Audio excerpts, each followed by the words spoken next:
and Beer Media. In association with Sports Talk with Friends, we present to you BS and Bourbon.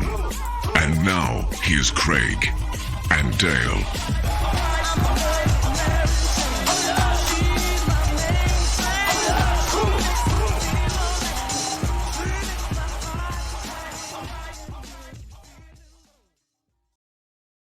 That's right, Craig. BS and Bourbon. We're coming to the people. Today, man, we are going to be discussing the 2017 draft. How you doing today, man? Man, I am doing pretty well. I was doing okay, and then I get to talk about the best draft in NFL history, and My now I'm God, feeling so even good. better. Even better. I'd feel even better if more than two of them were still on the Saints. Oh No, man, I'm tripping. We got three. We got three still on the Saints. I'm a bad host. and we got some core members here Mm-hmm. out this draft class, man. So Mm-hmm. this is something I think some people should have got a promotion over. These were very good players in the 17 draft. Can you remember your immediate thoughts about the draft as it was going on as a fan? So I have two distinct memories from this draft in particular. So round one is on a separate day, right? Mhm. When we picked Ramchek, I remember being one, I didn't know how to pronounce his name and I didn't figure it out for about 2 years.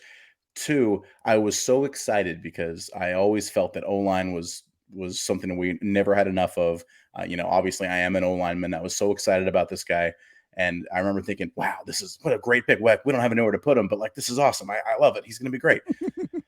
So I loved that pick. And the other one, I was at a bowling alley or something. I was Mhm. I was out with some folks, and we drafted Alvin Kamara, and I went, ooh, that's Yeah. exciting. Because in my head, I thought, okay, well, he's got the Reggie Bush, Darren Sproles, catching out on the perimeter. So I saw it. I saw Mhm. it all happening, Mhm. and I was sold from that moment on. I had no idea how great this draft would turn out to be. I mean, we were just saying before the show there were 7 people picked in that draft. And all 7 of them are still playing in the league. Right. 6 of them are starting somewhere. That's Exactly. incredible. Incredible stuff. I can remember this is just reactions in the moment. Okay. I remember being upset with the fact that we took Marcus Williams Mm, because, well, hold on, let me go back.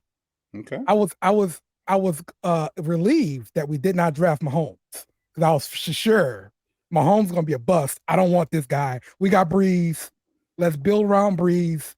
I want a player. Give me another player. I'm glad that you know in retrospect how terrible that sounds. My God. Listen, I can only be honest here, Craig. If I'm only one thing you can say about me is I'm honest. Okay, I'm gonna I don't give know it if to you that's the kind straight. of thing you need to be honest about. I mean, bury that deep. Don't tell a soul. That's awful. Oh my goodness. I was also upset with Marcus Williams because during my film study, Hmm. I thought Hooker was the better safety and he had more range than Williams. And Williams Yeah, I being think that, you told me that. I think you were doing your film study and you yeah, said, "Man, I could see this guy being involved in the most colossal missed tackle in Saints history. Like I'm predicting that someday he's going to blow it in the very end of a game, and it's gonna be historic." It's almost like you saw it coming.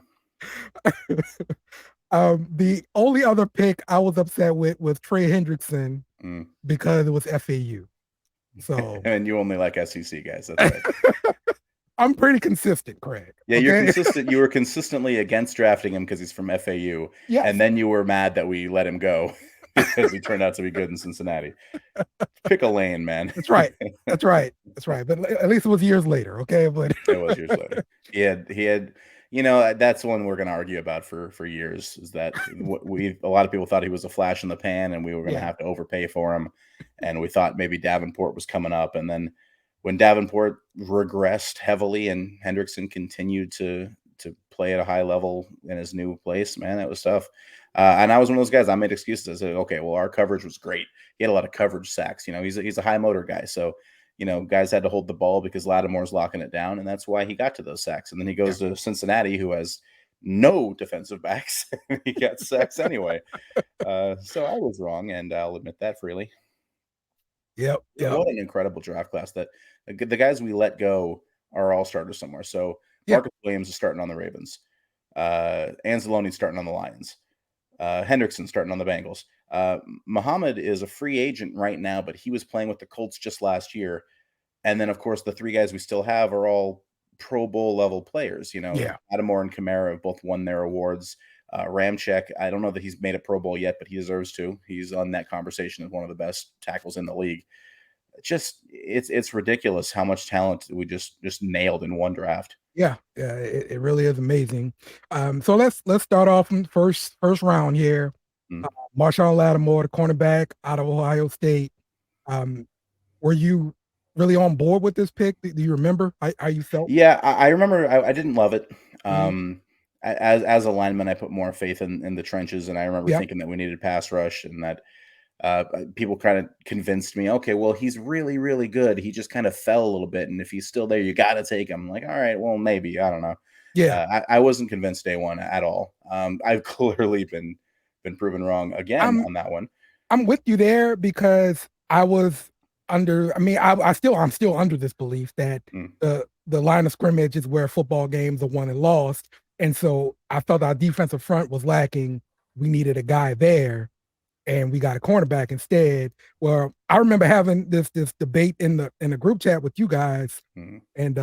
and Dave and everybody was saying how they'd rather have a cornerback versus a pass rusher, just to, I mean, for the Saints that year. So, but I mean, Yeah, hey, I yeah. would say, hey, you guys ended up being right here because Marshawn Lattimore worked out. He's a good player for us still, and um, Maybe good our pick. best player, depending on who you ask. Yeah, yeah, But I think that comes to a bigger kind of thing that I've been learning over the last few seasons is that one position's not more important than another. A good player, maybe except maybe quarterback, a good player is better than a bad player, and that's all it is. mhm, If the best defensive lineman available is insert guy here, but the best corner available is elite, I would take an elite corner over a good D lineman because yeah, you just want to have good players. And this draft really nailed that because corner, offensive tackle, safety, then running back. I don't think any of those four positions were really like desperate positions of need going in. Like no okay, one said, okay, well, we definitely need any of those four. They weren't on the table. We had starting tackles. We had well, I mean, we had bad corners, but we had yeah, corners. We had running backs. Um, I think we even had Adrian Peterson before that draft started. So we had players at all those yeah. You're positions. right.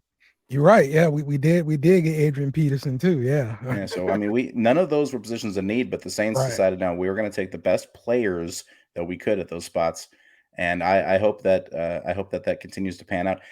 We're going to go through all these other seasons in future episodes, and I got to say, looking at 2017 makes me really really angry at some of the later the later drafts. Ramczyk, I thought it was a solid pick, but correct me if I'm wrong. Wasn't this part of like a Brandon Cooks trade where Yeah, we? this was the Brandon Cooks pick. Okay, Yeah. all right, yeah. So that's Brandon Cooks pick. Mhm. So yeah, they got an offensive tackle, which is usually a safe pick in the first round. These are guys usually that's going to be around for a while. Um, I would say they knocked it out the park there with that one. I was, I guess I was kind of on board because it's Wisconsin. Wisconsin can put out some good linemen, so Mm. I was good with that. Um, it still sucked, kind of giving up that sexy wide receiver though for, Yeah, you know. it's a shame how that worked out. Is that he just closed mouths don't get fed, all that. Yeah, right, Uh, exactly. Man, receivers are all like that. They're all prima donnas, drama queens. They want the attention, they want the spotlight. Yeah. I hate to throw them all in that same bucket, but it's true. I'm sorry. All right, and the next round they picked Marcus Williams, safety Garbage out pick. of Utah. What a terrible Um, player. I mean, he came in and he was a starter right away. I think that was amazing. The fact that he can just start, but Mhm. big play he missed in that rookie season. Um, the tackle against Minnesota Yeah, Vikings, the which meaningless miracle. yeah, Yeah, look, and that's gonna follow him his whole career. which isn't fair. He had about 3 bad plays that whole season, and one of them happened to be a historic one. Yeah. I mean, even in that game, he had an interception that Right. we probably Right. wouldn't be winning to blow a lead if he Yeah. doesn't make that play early. So, Exactly. yeah, I'm obviously joking when I'm ragging on him because that he was an excellent player for us. He was very good for every year that he was here from the jump, rookie year, and it does suck that he's going to be followed by that play forever. Yeah. Um, he's still starting though. He's now in Baltimore, but On a very good defense too. yeah. So let's go to the next round. Alvin Kamara, Tennessee running back. I guess like my first thought was, you know, if Nick Saban didn't want him, why do I want him? You know? He still played in the SEC, right? I mean, that's your Yeah. criteria. True. It's true. I mean, but you had to look at the running back room at Alabama. I mean, it's less than he didn't want him and more that he wanted to get more than a carry a game. Like Yeah. that was a loaded backfield. Yeah. And I think the way that Alabama works maybe wouldn't have utilized him to his full potential either. And Tennessee certainly didn't. That's definitely true. Those coaches can have, you know, an NFL MVP on the bench, and they just never notice because they've got guys all over the place, and you're going to use the guys that you're familiar with, the guys that have been there, and that's what he rolled with. Like, I think that's what happened to Kamara, and so. And I think that's kind of a symptom of a lot of college coaches that don't work at the NFL level is you have to in college you have so much control that you do everything the way you want to do it. And if this player doesn't fit exactly how I want to do things or doesn't fit the mold that I'm working with, I don't need him. Or in the NFL, if you have a talent, you have to be able to adapt and use that talent. And I think that's one of the reasons that Saban didn't work out at the next level. And passing on Drew Brees. That's right. Appreciate that, Saban. That combination. Way to go, buddy. Alex Anzalone. I hear this guy a lot on the Ross Tucker football podcast because I don't know if they got some kind of relationship, some kind of way. And so he's always on the show. I had higher hopes for him. He's still a legit player. He's still playing for the Lions. I want to say he's starting. Yeah, I think so. I thought he'd be a better linebacker than he was, but it's still, as a draft pick, excellent pick. I think that's a little harsh. I thought he was pretty good. He had some injury trouble. That shoulder kept going. Yeah. So I mean, it's a little harsh to be. Oh, it wasn't very good. I mean, I would have kept him if given the option. I thought the long hair with the in the black and gold looked awesome. He's just a cool player, and he had some good plays. A few good blitz plays that I remember sticking out in my head. Yeah, it sucks that we let him go, but obviously our linebacker room is better now than it was when he was here. So no loss there, but yeah, he's a solid player that you got. What fourth round, third round? Yeah, third round, number 76. Yeah, I mean that's a good ball player. Another home run of a draft pick. Yeah, for sure. Another third rounder with Trey Hendrickson, and like I said, I was upset because it's FAU, and I was like, this guy is not even going to make the team.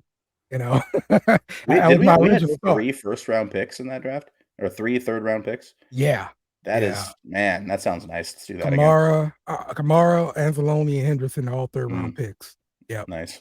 And that could be a good reason why the draft was so successful when you got 1, 2, 3, 4, 5 picks in the top 3 rounds. Yeah, definitely.